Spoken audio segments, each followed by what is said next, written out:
As you already know, the Maple Leafs embarrassed themselves yesterday after blowing a 3-1 series lead in the first round to the Montreal Canadiens, falling in Game 7 3-1. So, in today's video, we asked a question: is Toronto a basketball town now? Let's get into it.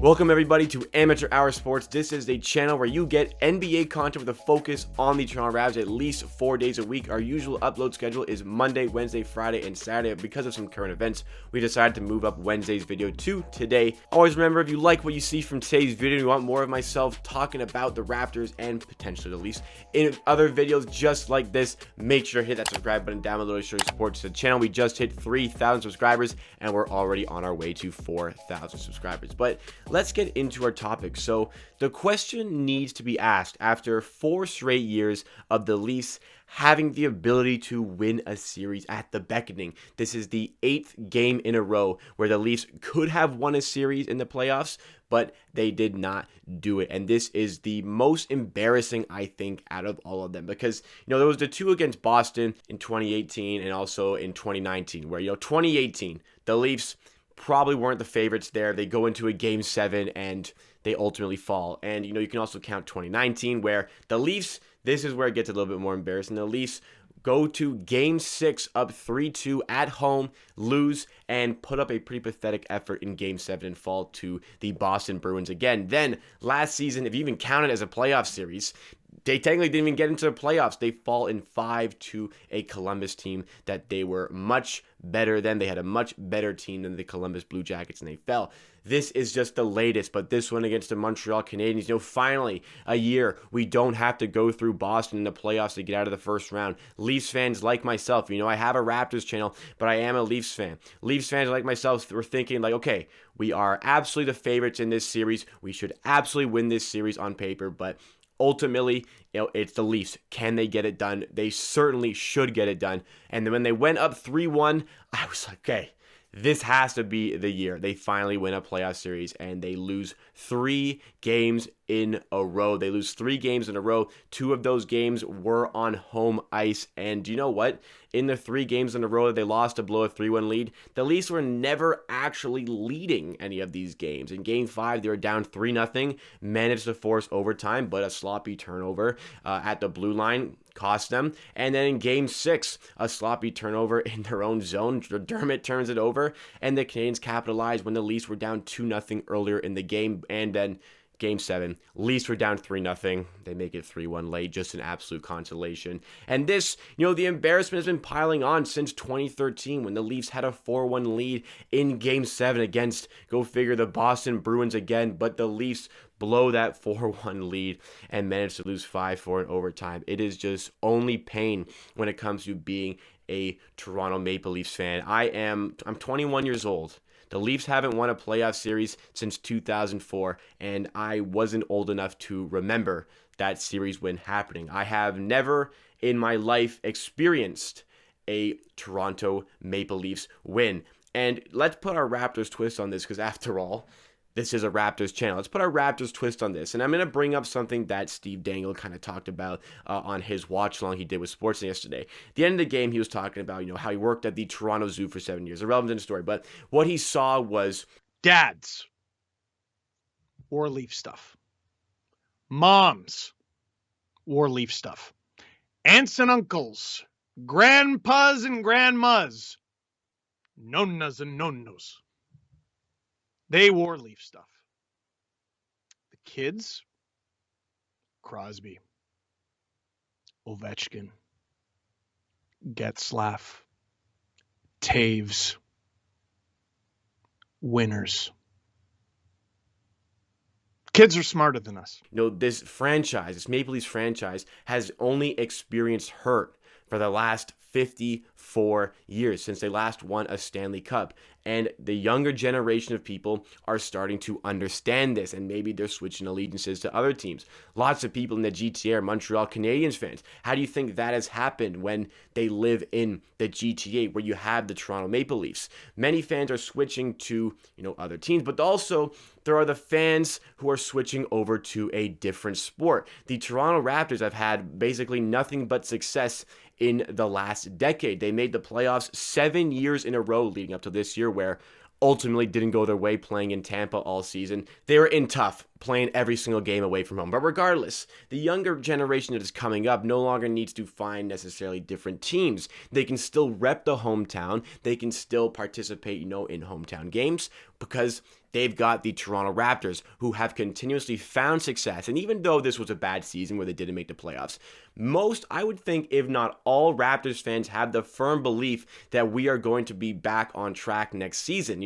Tough season playing in Tampa. There was a mini COVID outbreak within the team that cost us 5 games in a row and ultimately cost us a lot of momentum. But the Raptors, there's a lot of confidence that this team is going to challenge for, a good playoff position next season. Whereas the Maple Leafs, where do you go from here? I don't know if this team can get any better than it already is. You wanted grit and grind. You wanted veteran presence. Well, we went out and got that. You wanted better goaltending. We went out and got that. We weren't expecting Jack Campbell to be that, but he was. He was better, much better than Freddie Anderson has been in past playoff runs for the Toronto Maple Leafs. And we got those veterans who have been in these tough playoff situations before. We got those grit and grind players. We got 4 lines of fluid hockey. They can all play. We have arguably the best offensive core in the league, and the top main hitters did not get it done. I really don't know what you do. If you're Kyle Dubas, what do you do in this scenario with the Toronto Maple Leafs? I don't know what the plan is going to be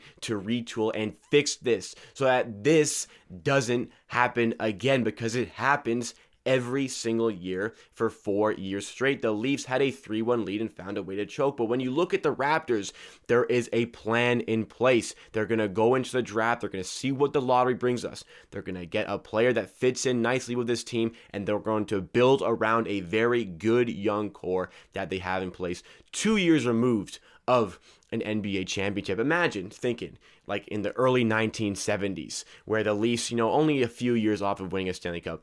Imagine telling somebody at the time that before the Leafs win another cup, the city of Toronto is going to create another franchise in a different league, build up and win a championship there. The Raptors have proven to be the best team in Toronto over the last decade, and I can personally see their market continuing to grow, and I can see this team continuing to get better. The Leafs, I don't see a plan in place to be able to elevate what they have. I don't think this team, with the money tied up in the likes of Mitch Marner, I can't see this team getting any better. A retool absolutely is necessary, and somebody like Mitch Marner needs to get traded.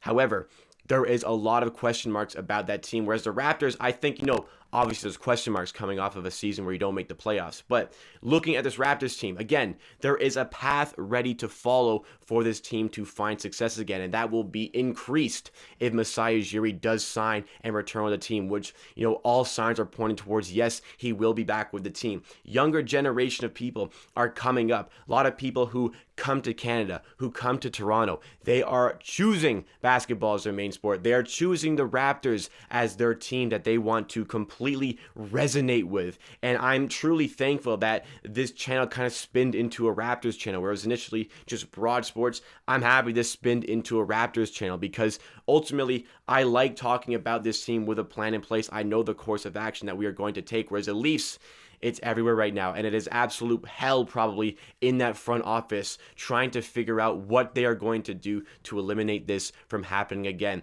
But as people are coming up, basketball is much cheaper to play than hockey. Basketball, I would say, is much more accepting as a community than hockey. And people, again, coming into the country, people who are just starting up in sports, those people are going into basketball a lot more often than hockey. Hockey enrollment rates are dropping. Basketball enrollment rates are growing within the country, especially in the GTA. I think that we seriously need to question Toronto, Canada, always been looked as a hockey country, a hockey town in Toronto. But are we seriously changing the narrative into Toronto being a basketball town? Because there's sure as hell going to be a lot more avid Raptors fans within the city for this summer than Toronto Maple Leafs fans. You know, obviously, Maple Leafs fans are going to overreact on Twitter, on Reddit, but a lot of them specifying, saying that they are not going to be watching this team as close as they have been. They are going to just become, backside fans who are just kind of, okay, let's see how they do, but they're not going to be avid and invested as usual, because it just causes so much pain to be involved with the Maple Leafs organization. Can they bounce back? They can. Will they?